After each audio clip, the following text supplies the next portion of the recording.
In 1968, an Iowa teacher named Jane Elliott struggled with a lesson that she needed to teach. Martin Luther King Jr. had just been assassinated, and the entire country struggled with issues of racism and prejudice. How would she get her classroom of young, white students to understand why someone would want to murder Dr. King? A typical lecture discussion just wasn't going to suffice. She told the class as they came in one day that from now on, their eye color was very important. She informed them that brown-eyed students were simply superior to blue-eyed students. They were cleaner, smarter, more civilized, better. Brown-eyed students earned extra privileges, more time at recess. They could go first to lunch and have seconds if they wanted them. Blue-eyed students had to wear special collars and were not allowed to play with brown-eyed children at recess. Very quickly after this announcement, the children began justifying behavior, their own and that of their classmates, due to eye color.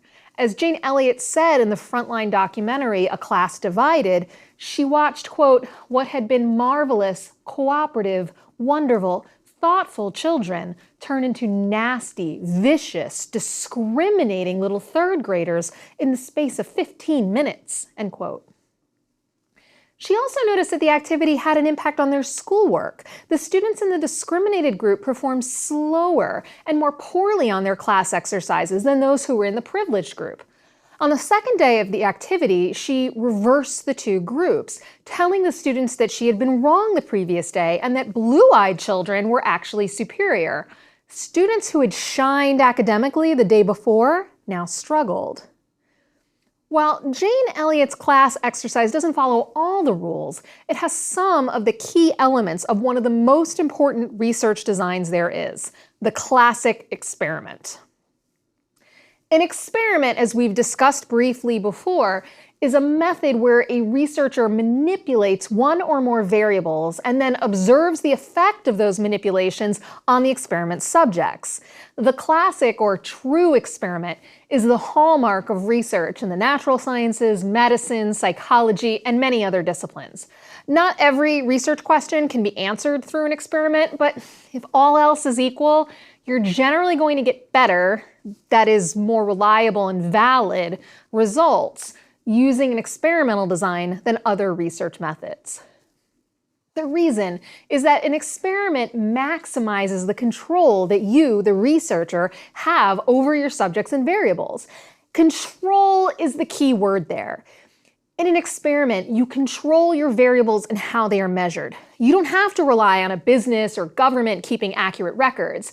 You don't have to restrict yourself to how things have already played out in the real world, whether or not a business succeeded or failed, whether countries became democratic or not, or whether or not someone gave in to peer pressure. Instead, you're the puppeteer pulling the strings, and you can directly witness and record the impact of your manipulations.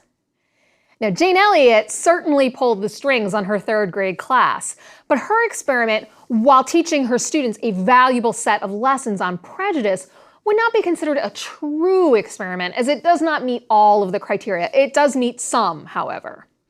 We're going to discuss 4 features of a true experiment. The first 2 apply to pretty much all experiments. The second 2 are key when you're experimenting on people.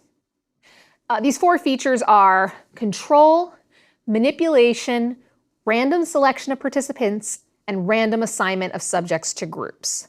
Let's look at each of these in more detail. The first feature is control. More than anything else, control defines an experiment. In most of our research designs, we have very limited ability to control the change or administration of our independent variable. We usually have to accept what the real world has given us. Some companies are large and others small. Some countries are democratic and others authoritarian. And some people are born blue-eyed and others brown-eyed. If company size, government type, or eye color are our independent variables of interest, then we as researchers can't control or change that. And that's a problem because our goal in an experiment is to isolate a particular independent variable and see how it impacts a dependent variable. Control means we can prevent outside factors from interfering in the outcome of our study. We do this by using very systematic set procedures that are followed rigorously to ensure that the study conditions are the same throughout, and by using a control group in addition to a treatment group. A control group refers to whatever subset of subjects do not receive the treatment or intervention. A treatment group, in contrast, is the subset of subjects that do receive that treatment or intervention. That's the group that we will manipulate in some way to see how our variable of interest affects them. Now, having a control group is extremely useful. Without it, we don't know if any change observed in the treatment group occurred due to our manipulation or some other factor. Let's say we're studying the impact of sleep deprivation on test-taking abilities. The treatment in this case is ensuring that our subjects have had very little sleep, say 2 hours, prior to taking a test. They take the test and do poorly. Obviously, this poor performance is due to lack of sleep. Well, no, not obviously, actually. It may be lack of sleep, but there might be other factors. Maybe our group forgot to eat breakfast or drank more coffee than normal, or perhaps they just aren't smart and would have done poorly regardless of how much sleep they got. Or maybe the test is just hard. One way to isolate the impact of sleep deprivation on performance is to include a control group of subjects that got their normal amount of sleep. If they too perform poorly on the test, that might rule out our sleep deprivation variable. This is why medical research uses placebos. When people take a drug, they're likely to report a change in their symptoms even if the drug doesn't do anything. The control group takes a sugar pill so that the researchers can document this placebo effect and ensure that any change seen in the subjects receiving the actual treatment is actually due to that treatment. And this isn't just for medical research. Whenever you're experimenting with people, we have to watch out for reactivity, the problem that arises when humans know they're being studied and therefore change their behavior, perhaps without even realizing it. Our second feature is manipulation. This means that the researcher has the ability to manipulate the independent variable by administering a treatment.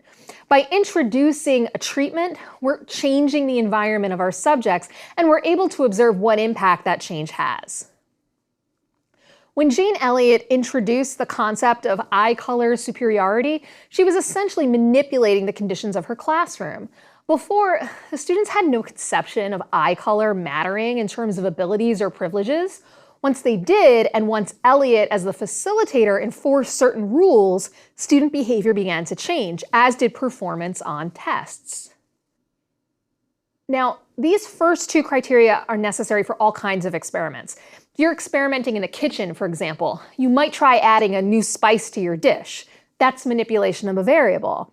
If you're comparing this new attempt to previous efforts without that spice, you have control. Control and manipulation are therefore vital regardless of what your subjects are or the goal of your experiment. Many of us are interested in questions about people, though, so I'm going to add 2 more features that are important whenever you're experimenting to learn something about human behavior. Our third criteria is the random selection of participants. In a previous lecture, we spent a lot of time talking about why random selection is so important. As a refresher, remember that it's pretty rare to be able to study the entire group or population we're interested in. So if we want to know how experiencing discrimination affects our test performance, the experiment hidden in Jane Elliott's exercise, then our population of interest isn't just the students in her class, but students more generally. Sometimes our goal in research is to explain events or behavior in one location or a set of circumstances. Or our study may have a tiny population that can easily be studied in its entirety.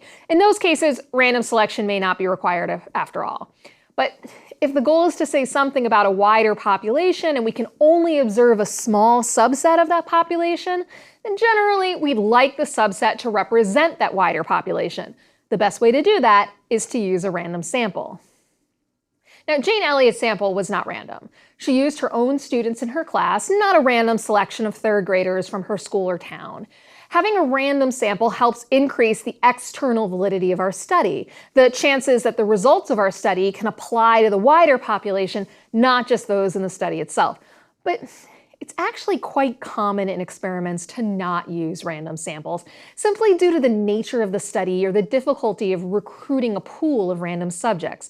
So while we list this as something to look for in a true experiment, this is one of those cases where in practical terms, this particular requirement is often overlooked and viewed as ideal, but not necessary. Many experiments rely on non-random samples simply due to the difficulty of finding participants.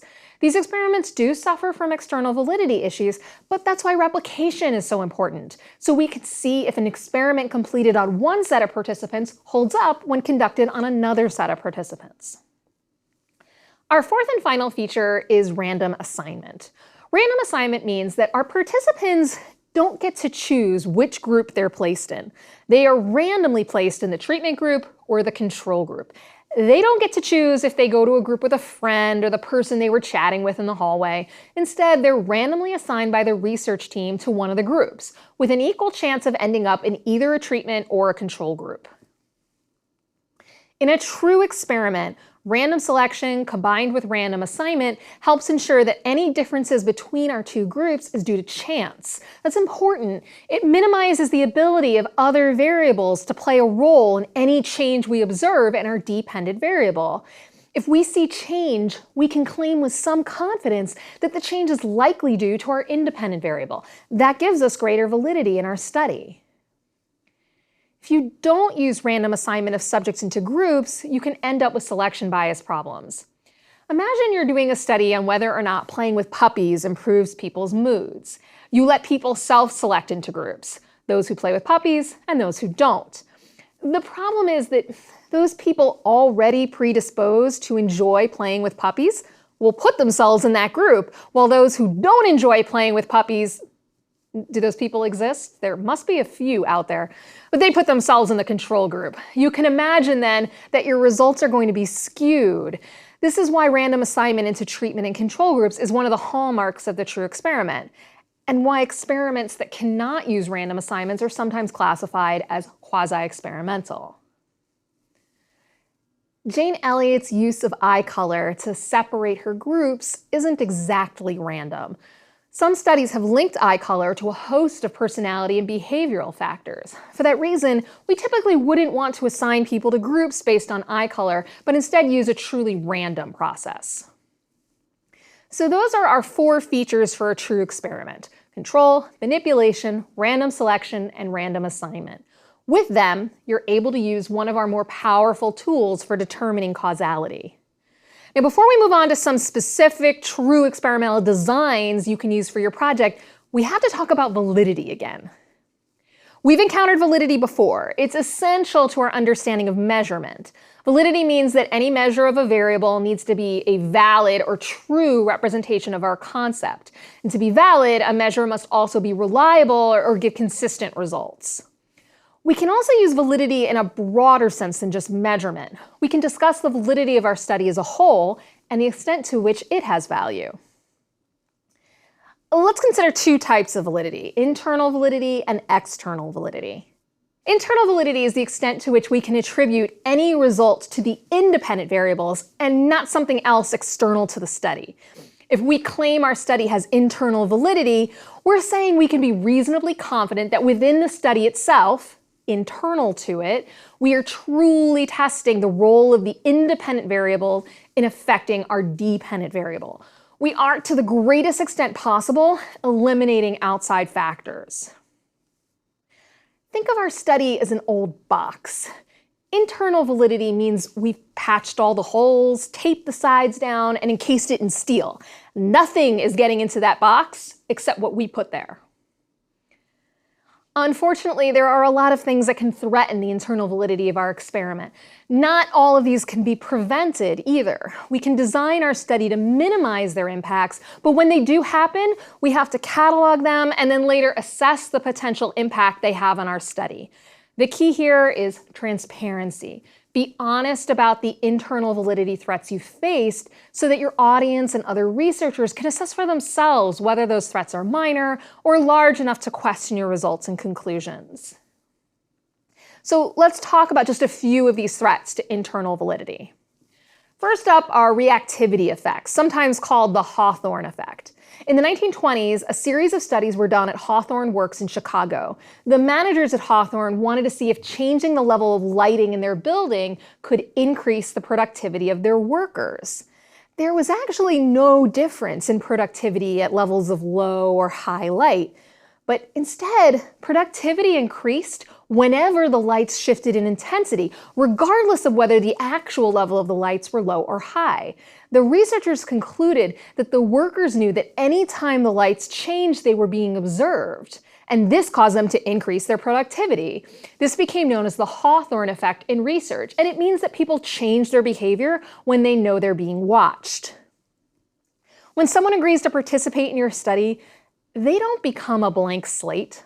They're still a person, and they know that you're looking for something, some kind of behavior or reaction or change. Some subjects may try to give you what they think you want in order to be helpful. We call that demand characteristics. Others might deliberately refuse to help you or even try to sabotage you. I had a student once who did that. I experiment on my students all the time. Don't worry, it's just trying out new teaching material to see what methods work best. One time I ran an exercise to teach students about structural inequality in the world and how the rules of the international financial system are set up to privilege already wealthy countries. In the exercise, students that acquire wealth are highly incentivized to keep it, as that wealth would translate to extra credit in the course at the end of the exercise. This particular student, let's call her Danielle, acquired wealth on the first turn and then systematically gave it away. She disobeyed all the incentives of the game to create a more egalitarian system, finding loopholes in my rules that let her do so. Her reasoning was that she was already doing well in the class and other students needed the extra credit more. Danielle was clearly not a blank slate. She set out to break my game from the beginning. It actually became a pattern in the course. She would make it her goal to break any game that I created. By the time she was a senior, I had her help me run the games as a teaching assistant. I wanted her on my side. The point is, you may have subjects that, knowing you're observing them and perhaps assuming you want them to behave in a particular way, will sometimes change their behavior for that reason alone. It's not your treatment that changed them. It's wanting to either please you or perhaps, like Danielle, buck the system. So watch out for the reactivity problem. You will want to design your experiment in such a way that your subjects don't know what kind of behaviors you're looking for, and set up your observation system so they're as least intrusive as possible. A second set of threats to internal validity are testing effects. Sometimes we want to measure our dependent variable multiple times during our study. That might entail having our students take an exam or fill out a survey or engage in some kind of activity. For the sake of simplicity, let's refer to these as tests. It's possible that simply by taking the same test more than once, you improve your score not because of any intervention or treatment, but simply from being more familiar with the test. Think about a trivia night get-together with your friends. Let's say it's Star Wars trivia night and you get asked the date that the film Star Wars premiered in theaters. The answer is May 25th, 1977. Let's pretend you didn't know that prior to trivia night. You lose the point. But now it's burned into your memory and you decide to join a study focused on best practices in preparing for trivia contests. A month or two later, you go to another Star Wars trivia night and the same question is asked. This time you get the question right. Did your improvement result from participating in the study, or did it happen because the process of participating in that first trivia night embedded that question and answer in your mind? If the latter is what happened, you've got a testing effect. Then we have history effects. This is what we call outside events that occur during our study that may affect subjects. Remember that our goal in an experiment is to control as much as we possibly can. That means we want to ensure the only thing changing for our subjects in our treatment group are the variables we want to manipulate. But if you're doing a study that takes place over time, history effects can threaten the validity of your study. Let's say you're studying the effects of counseling on people suffering from addiction. One of your subjects experiences a tragedy in their life during the study. Perhaps a close friend passes away unexpectedly. That might impact their progress, regardless of the effectiveness of the counseling sessions. A related type of effect is maturation.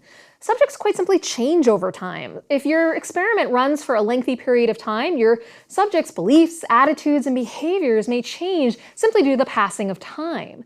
This is particularly true when you're studying children or people over the course of their lives. Then there's mortality. While this can mean the literal death of subjects in medical research, we say mortality to describe any time when subjects drop out of the study. For the purposes of our research, they are dead, as we can gather no more data on them. There may be something systematic about the people who drop out that could impact or invalidate your results. Let's also talk about diffusion effects. These occur frequently in educational settings. Diffusion occurs when the treatment meant only for the treatment group ends up being applied to the control group as well. For example, I ran a study where instructors applied the principles of transparent teaching in their classes. Some of them taught 2 sections of the same class. One section received the more transparent methods, and the other did not. The problem is that a teacher, once they've learned how to be a transparent teacher, may find it difficult to constrain those skills and apply them only to the treatment group. And if they think that the transparent methods are better teaching, they may feel that ethically it's wrong to withhold those methods from the control group. In this way, the treatment gets diffused into the control group. There are actually many other possible threats to internal validity. The instrument we use may be flawed or cause an unintended response. There are experimenter effects, where the facilitator of the experiment may mess up in their script, or some subjects may respond differently than others to the person. There's also the issue of regression to the mean, where particularly high or low results go down or up on the next test simply due to chance. We could talk about internal validity a lot more, but we've now covered some of the big ones you need to watch out for. Random assignment to groups is one of the ways that experiments help increase internal validity. Using blind studies or deception can also help. We want to design our experiments to reduce threats of internal validity as much as possible. So that's internal validity. We also need to talk about external validity. External validity refers to the extent to which we can generalize the results we get from the sample we study in our experiment to a wider population. This is usually our goal. Typically, we aren't interested in learning only about the small group of people or other units we actually observe and analyze in our sample. We select the sample from a larger population and then hope that by studying the results of that sample, we can say something about the larger population. So we get a small group of people to play or not play with puppies. We aren't trying to just explain how that group of people responds to adorable puppies. We actually want to use those results to say something about a larger group of people. So a study can be said to have external validity when we're reasonably confident that we can extrapolate from our study's results to that population we ultimately care about. The key to ensuring external validity is to make sure that the sample itself represents the population. This is best done in an experiment by using random selection of subjects from the population. And that's one reason why random selection is one of the features of a true experiment. Also, minimizing some of the same threats to internal validity, such as the Hawthorne effect and experimenter effects, can help preserve external validity. Understanding validity is essential to producing strong research. When designing an experiment, you need to be hyper aware of these threats to validity and do your best to minimize them. In general, experiments can be really strong at internal validity, but because they frequently are done in laboratories and other controlled conditions, they may be less representative of the real world. Therefore, experiments can sometimes suffer from problems of external validity. This is one reason why experiments tend to be replicated. If repeating the study with new participants or environments shows similar results, it can provide support for the external validity of the study. Jane Elliott repeated her experiment multiple times. The documentary A Class Divided actually shows footage from the 3rd time she ran the experiment on her students. She also ran the experiment for a variety of adult groups with very similar results. Those results have been replicated in a wide variety of settings: businesses, schools, organizations, correction facilities, and therefore the external validity of her experiment is stronger than it would be if she had only done it once with a small group of 3rd graders. Let's shift gears now and take a look at 3 of the more common designs for a true experiment: the post-test only design, the two-group pretest post-test design, and the Solomon four-group design. In a post-test only design, you only measure the dependent variable once at the end of the study after the treatment is administered. That's called a post-test. You measure the dependent variable after or post the treatment. You would compare the results from the control and treatment groups then to see if there are any differences. Sounds good, right? But there's a problem here. How are we to know that whatever change we might see between the two groups at the end wasn't already there before we started? Even though we may have used random selection in assignment, it's possible that random chance resulted in some systematic differences between the members of the two groups. Maybe we're conducting Jane Elliott's performance testing, but it turns out that the brown-eyed children we recruited for our study actually are, by chance, smarter than the blue-eyed children. We would see that their scores are higher and might assume that our treatment, the various advantages we gave them and not their classmates, is what caused the change. But it's also possible the difference was there in the beginning and our treatment had no effect. By only testing students at the end, we wouldn't know whether it's the treatment or pre-existing differences that explain our results. So what's the solution? Well, one option is the pretest post. Exactly the same as the post-test only design, except as the name gives away, we also use a pretest. We measure the dependent variable at the beginning of the study before any treatment is administered. That's the pretest, and then again at the end in our post-test. We do this for both our treatment group and our control group. In Jane Elliott's study, this would mean testing the student's performance before doing the exercise and then again each day of the exercise. The pretest would provide a baseline that could let you compare the impact of being advantaged and disadvantaged by eye color. Now, sometimes pretesting just isn't possible or isn't necessary for the study. This is one reason why the post-test only design is still in wide use. But there are several advantages to using a pretest. For example, we can compare the pretests to make sure that our two randomly assigned groups are indeed relatively equal. If they aren't, we can account for those differences in our analysis. It also lets us see whether or not the treatment had an actual impact by letting us compare subject scores on the dependent variable before and after our intervention. And we still get to compare the post-test scores of the treatment and control groups as we could in the post-test only design. This two-group pretest post-test design is fairly common in research. But while it has higher internal validity than the post-test only design, it still suffers from a problem. Taking a pretest by itself can change the behavior of your subjects. Remember the testing effects we discussed earlier and how it can lower the internal validity of our study? Using a pretest can increase the risk of testing effects. This problem can plague the two-group pretest post-test design. So if you have the time and money, a big if, you might consider the Solomon four-group design.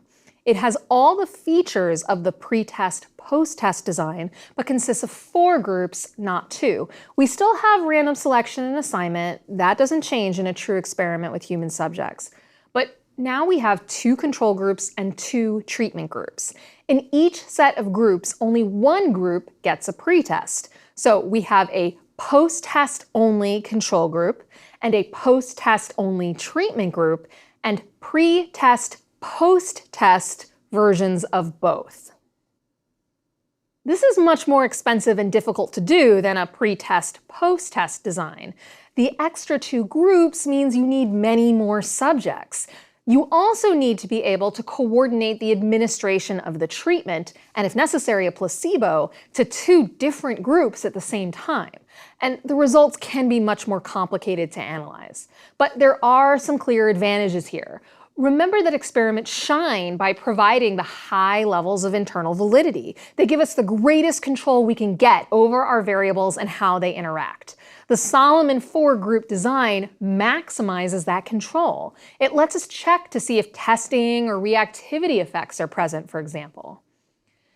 There are other types of true experiments besides the ones we've discussed here. In some cases, you won't be able to have two groups, or you might have multiple treatments, in which case you'll have several treatment groups. Factorial design, for example, lets you consider the impact of multiple independent variables on the dependent variable. But the three we've discussed here, the post-test only design, the two-group pre-test post-test design, and the Solomon four-group design will give you a good starting basis on how to structure your true experiment. As long as you have the key components of the experiment, random selection, at least one treatment and control group, control over the variable you want to manipulate, random assignment to groups, and a strong measure of your dependent variable, you should be fine. That is, of course, assuming that your project will allow you to use a true experiment. We'll soon learn about the many occasions when a true experiment is not going to be possible and what your alternatives might be.